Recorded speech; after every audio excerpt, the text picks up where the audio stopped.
Drove through the gates of Willow Ridge Estates, the world seemed to slow down. The road curved gently through manicured lawns, every tree trimmed to the same height, every driveway washed clean. Sunlight shimmered off the lake at the far end of the cul-de-sac, and for a moment, I remember thinking, this is what peace looks like. I had been looking for that peace for years, after too many apartments, too many noisy neighbors, and the kind of uncertainty that makes you dread checking your mail. The real estate agent kept saying, it's a tight-knit community, very well managed. At the time, well-managed sounded comforting. I didn't yet understand what it could really mean. The house itself sat at the lake's edge, pale cedar siding glowing gold in the late afternoon light. There was a wide porch with white railings and enough backyard space for the kids to chase each other barefoot. The air smelled faintly of cut grass and waterweed, the kind of scent that disappears in cities. Standing there, I could almost hear silence. I signed the contract that week.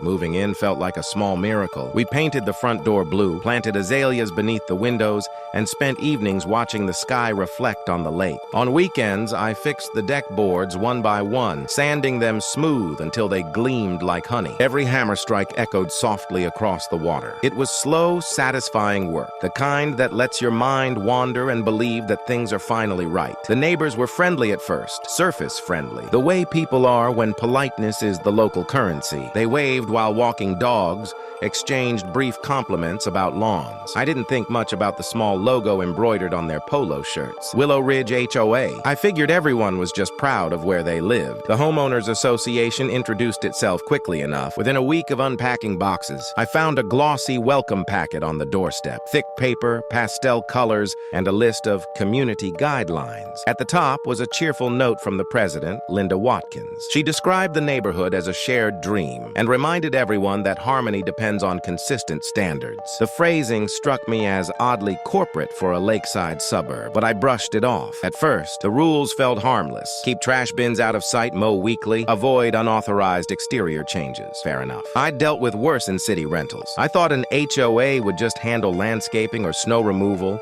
maybe host barbecues. For the first few months, everything stayed idyllic. The kids rode bikes down the quiet street. My wife decorated the porch with string lights. We talked about getting a small rowboat for the lake. Life felt settled, predictable, the way you want it to after years of moving. Then the letters began. The first was polite, a reminder that my hedges exceeded the approved height. I trimmed them the next day and sent a short email confirming the fix. A week later came another, this time about the color temperature of my garden lights. Non-conforming, it said. The tone had shifted from friendly to formal. I changed the bulbs anyway. A month later, I received a warning about leaving a ladder visible in the side yard. That's when I started noticing the pattern. Every notice arrived within a day of Linda's evening walks. Clipboard in hand, pastel cardigan neatly pressed, she moved from house to house with the quiet authority of someone who'd decided peace was a product of paperwork. Most neighbors complied without question. They'd grumble, then repaint, replant, or pay. When I asked my next-door neighbor Mark how strict the board usually was, he gave a small shrug. Linda likes things perfect, he said. It's easier not to argue.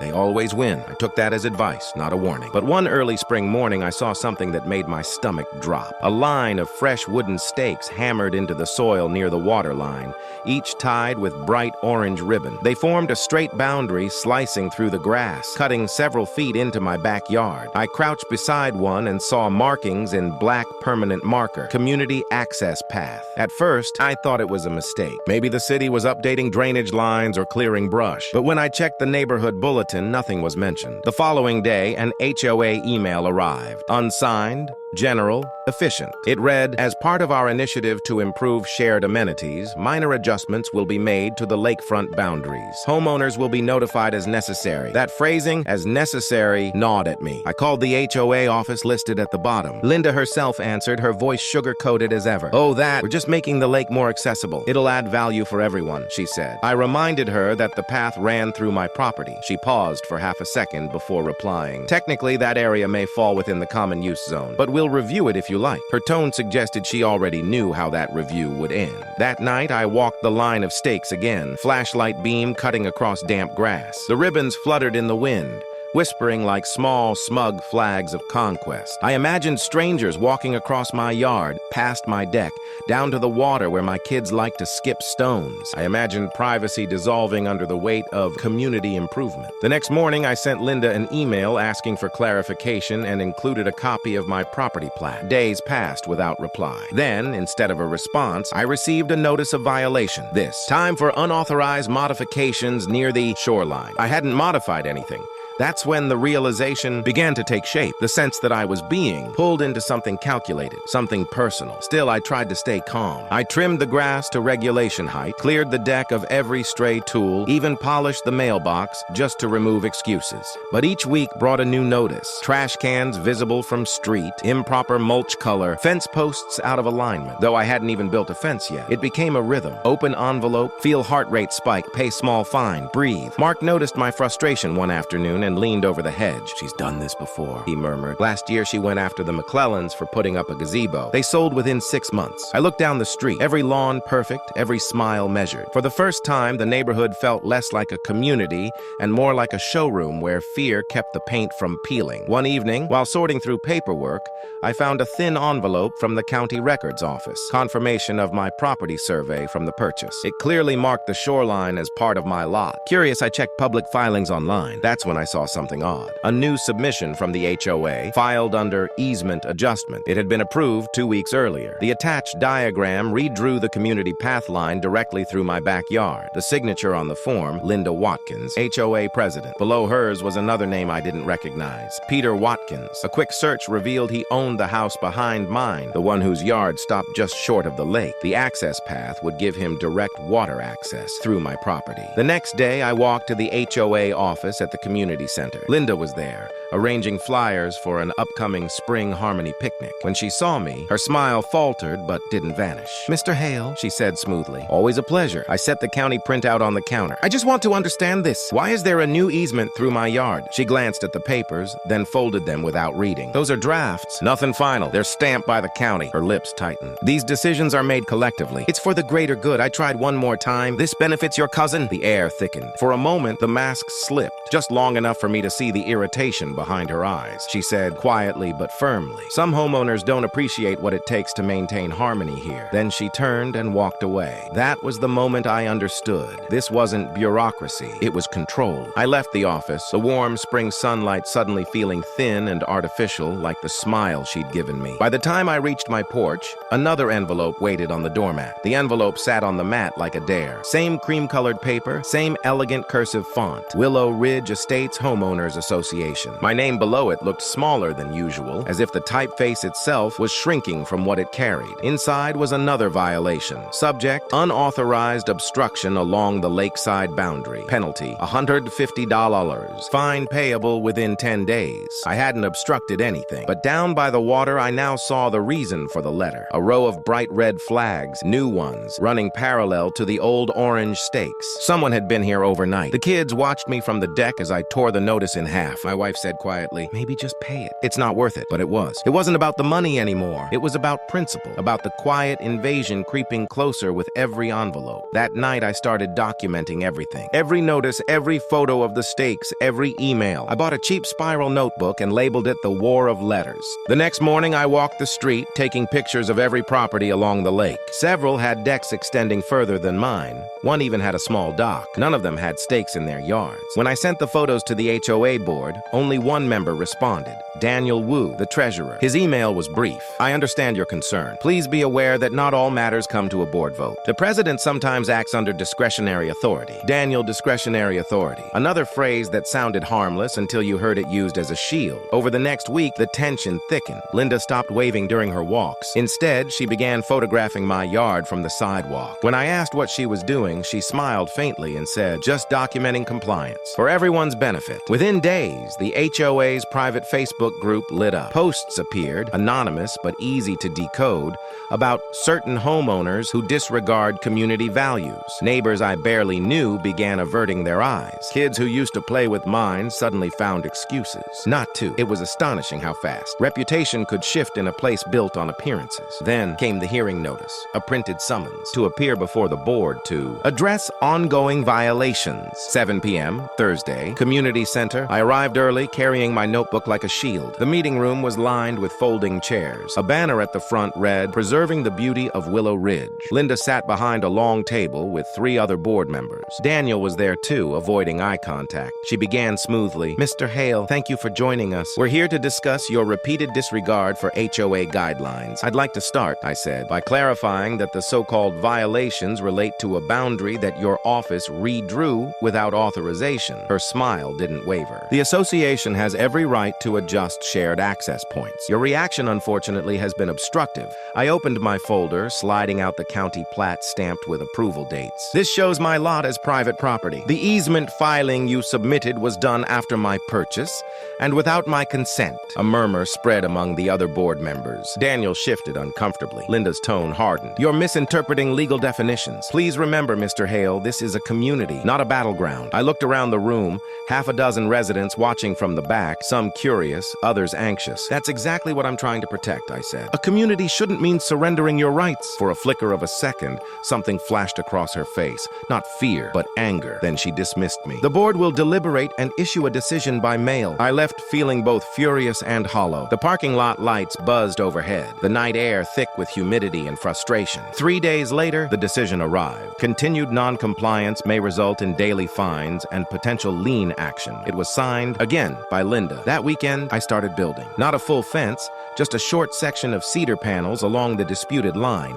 enough to mark the space clearly. I set each post in concrete, the smell of wet earth mixing with lake water. It was a quiet act of defiance, but it felt monumental. By dusk, the structure stood waist high, a simple barrier, nothing fancy. When I stepped back to admire it, headlights swung across the yard. Linda's silver SUV rolled to a stop. She lowered the window halfway. "Mr. Hale," she called, "you know that fence violates our uniform design policy." "It's temporary," I said, "until the county reviews the easement." Her voice turned sharp. "Remove it or you'll be fined daily. You're setting a poor example." I didn't answer. She drove off, tires crunching the gravel with finality. By morning, another notice hung on my door. Daily fines, $100 per day until removal. That was the breaking point. I contacted a local attorney specializing in property disputes. His name was Evan Sloan, a calm-spoken man with gray hair and a habit of polishing his glasses when thinking. After hearing my story, he nodded slowly. "I've dealt with her before," he said. "HOAs sometimes forget they're not above state law. We'll start by filing an injunction to freeze enforcement." For the first time in months, I felt hope. News of the lawsuit spread fast. Some neighbors avoided me altogether, afraid of being caught in the crossfire. Others whispered encouragement when Linda wasn't around. Mark, my next-door neighbor, left a note in my mailbox. "Good luck." Someone needed to stand up. The HOA retaliated by doubling down. They issued citations for absurd things: grass too short, mailbox paint dull, improper window tint. Each notice fed the file I was building for the court. Evan advised patience. "They're trying to exhaust you emotionally," he said. "Stay calm. Document everything." Weeks passed. Then one humid evening, I came home to find the cedar panels ripped from the ground, stacked neatly beside the property line. A fresh sign stood where the fence had been: "Community Access Path. Work in progress." There was no mistaking it. They had entered my property without permission. I called Evan immediately. "That's trespassing," he said. "Get photos right now." As I snapped the pictures, my hands shook.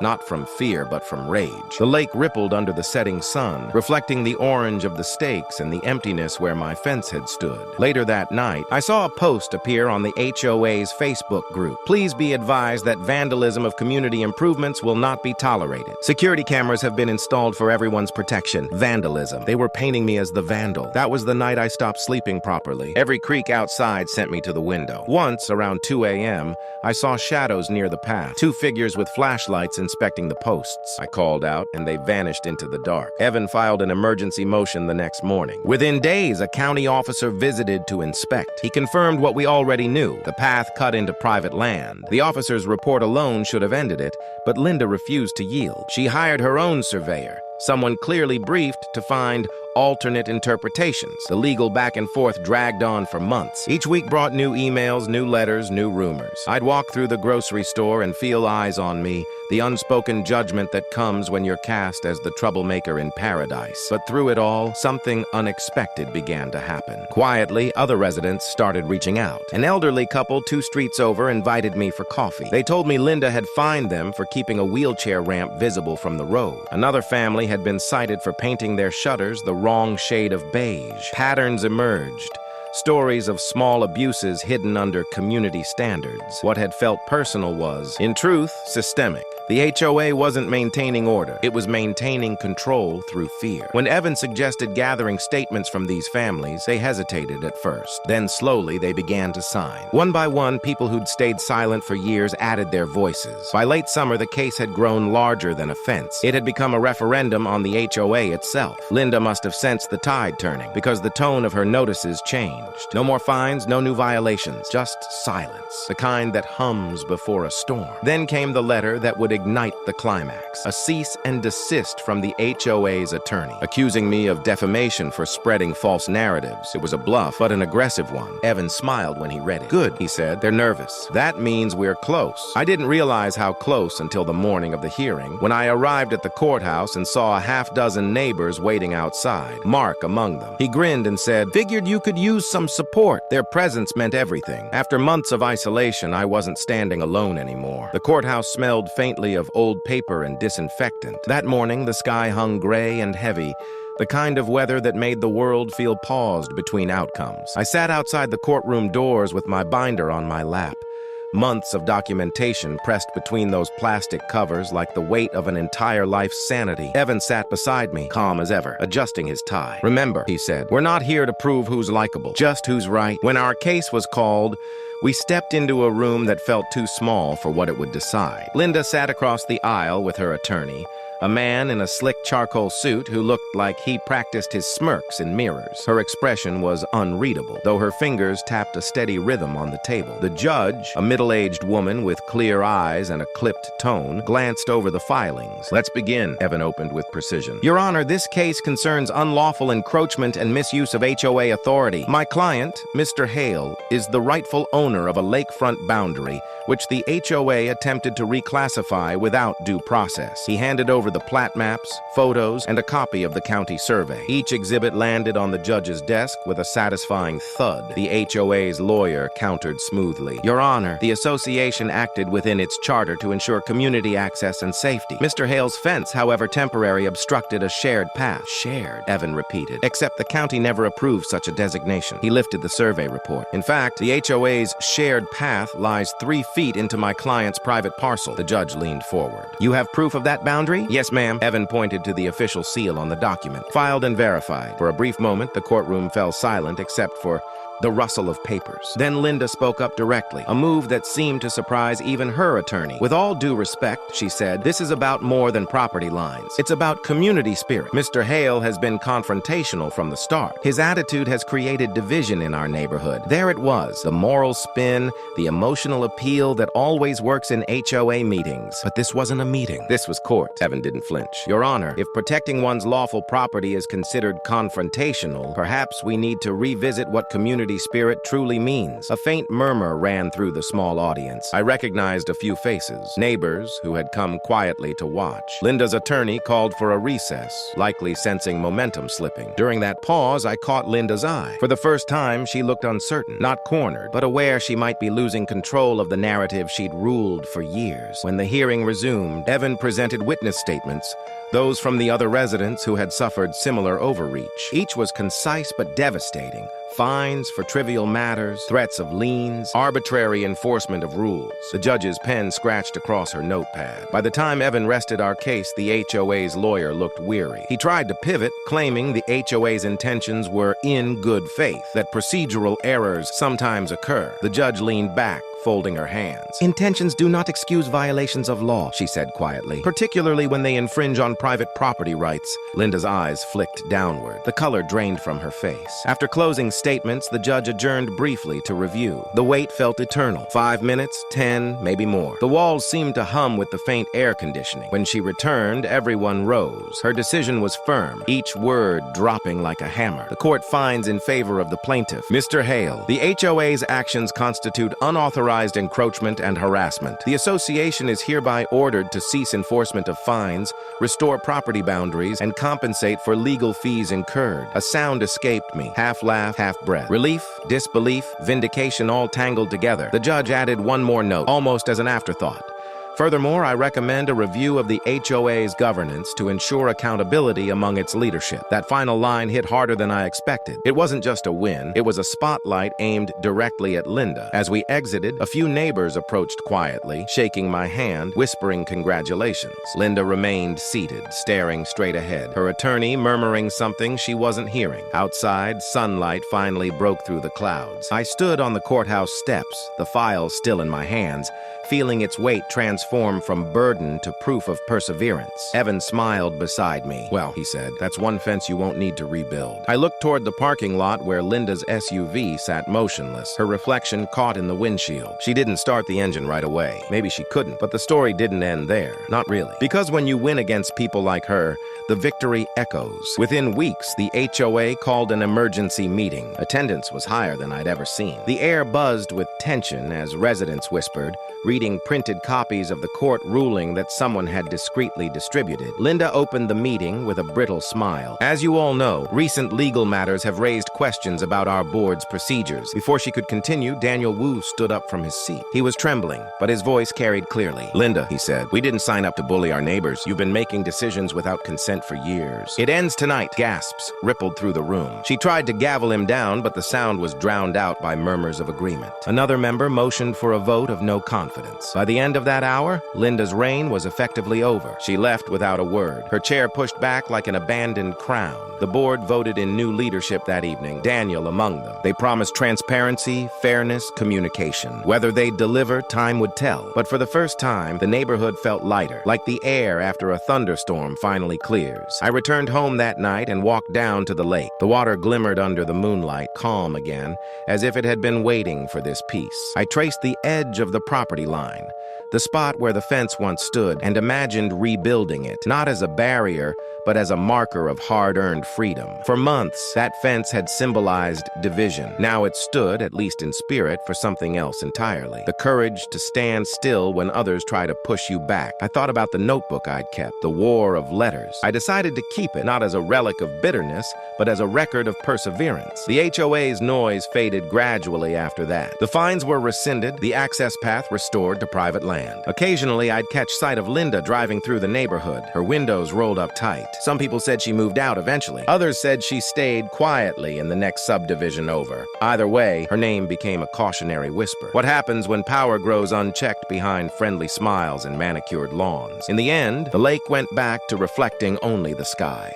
not the shadows of red flags or cedar posts. And me, I learned that peace doesn't always mean silence. Sometimes it means standing tall, even when the world tells you to bow. In the weeks after the hearing and the board's shakeup, Willow Ridge began to breathe again. You could feel it in the air, the slow unclenching of a neighborhood that had been holding its breath too long. The mornings grew quieter, softer. The only papers left on my porch were the newspaper and the occasional gardening flyer. No more cream-colored envelopes. No more threats disguised as letters of community care. I didn't rebuild the fence right away. Instead, I let the ground rest. The cedar posts still lay in the shed, smelling faintly of rain and sawdust, like memories drying out. Sometimes I'd walk down to the lake and stand where the fence had been. Grass had already started to reclaim the post holes. The water lapped at the rocks as if erasing the past one ripple at a time. It struck me how quickly nature restores balance when people stop fighting it. The lake had no opinion about boundaries. It only reflected whatever sky hung above it. I envied that. Inside the house, peace returned in small gestures. The kids laughed louder again. My wife began leaving the windows open without worrying about who might be watching. We started inviting neighbors for barbecues, something we hadn't done since the first complaint arrived. It was as if the victory in court had given everyone permission to be human again. At one of those cookouts,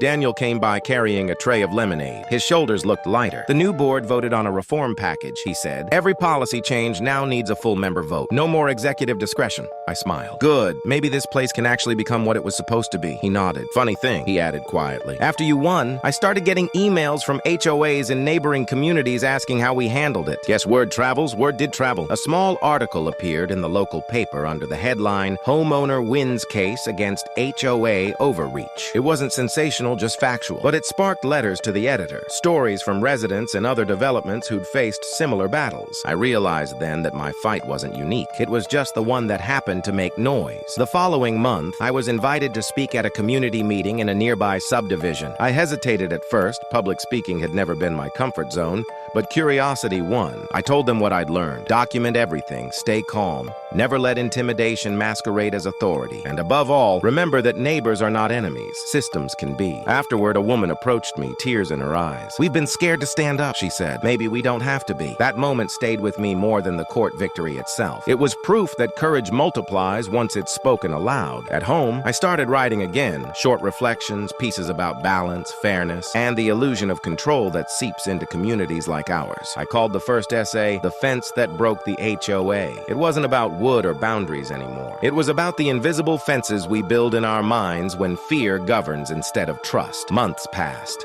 Seasons turned. The lake froze over in winter, thawed in spring. The red stakes finally rotted away, their paint fading into the soil. New families moved in, young couples, retirees seeking calm. They'd wave when I mowed the lawn, sometimes stopping to chat. None of them mentioned the lawsuit. Maybe they didn't know, or maybe they simply chose not to see me through that lens. Either way, it felt like progress. Linda remained a ghost in conversation. I heard she sold her house quietly and left the state. Some claimed she joined another HOA board elsewhere, though I doubted she'd ever regain the same power she'd wielded here. Power that had seemed unshakable until it wasn't. The day I finally decided to rebuild the fence, it wasn't out of anger but ceremony. I chose shorter panels this time, spaced wider apart, enough to mark the line but still let the wind pass through. My son helped dig the holes. My daughter handed us screws. We worked slowly, almost reverently. When we finished, I stepped back and looked at it. Simple, sturdy, unthreatening. The sun caught the grain of the cedar, turning it gold. My wife slipped her arm through mine and whispered, "Looks perfect." "It's just a fence,"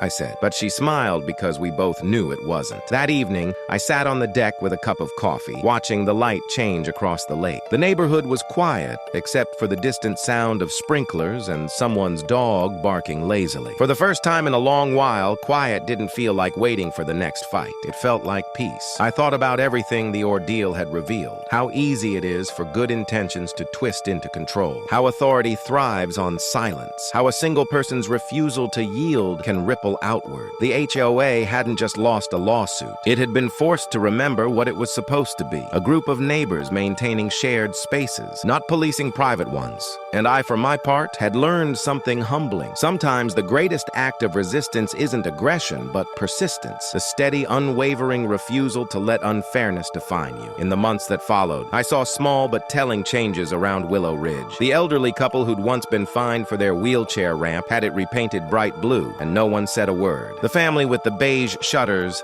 added flower boxes that didn't match any approved color, and everyone complimented them. The rules hadn't disappeared, but the fear had. At the next community gathering, I noticed something strange. People lingered. They laughed longer, talked openly, argued gently but without suspicion. The air felt different, freer. Near the end of that evening, Daniel raised a toast. "To neighbors," he said simply. "May we never forget that a neighborhood isn't the fences between us. It's the space we share." Everyone clinked glasses, and for the first time, that phrase didn't sound like a slogan. It sounded like truth. Later, when the crowd thinned and the crickets began their night chorus, I walked down to the fence one more time. The moon hung low, its reflection stretching like a silver path across the water. I placed my hand on the cedar, cool under my palm, and let myself feel the quiet weight of closure. No triumph, no bitterness, just stillness. I realized then that revenge, however tempting, had never been the point. The point was reclaiming the right to live without fear in a place that called itself home. As I turned to go back inside, A breeze rustled through the fence slats, whispering softly through the gaps we'd left open. It sounded almost like a sigh of relief, and maybe that's the real ending. Not the court victory or the headlines, but the moment you stop checking the mailbox expecting another fight, the moment you can finally trust the silence again. Because peace doesn't announce itself. It just arrives quietly, like sunrise over a calm lake, steady, golden, and unremarkable, except for the way it makes you breathe a little easier. That's how Willow Ridge feels now. That's how home should feel.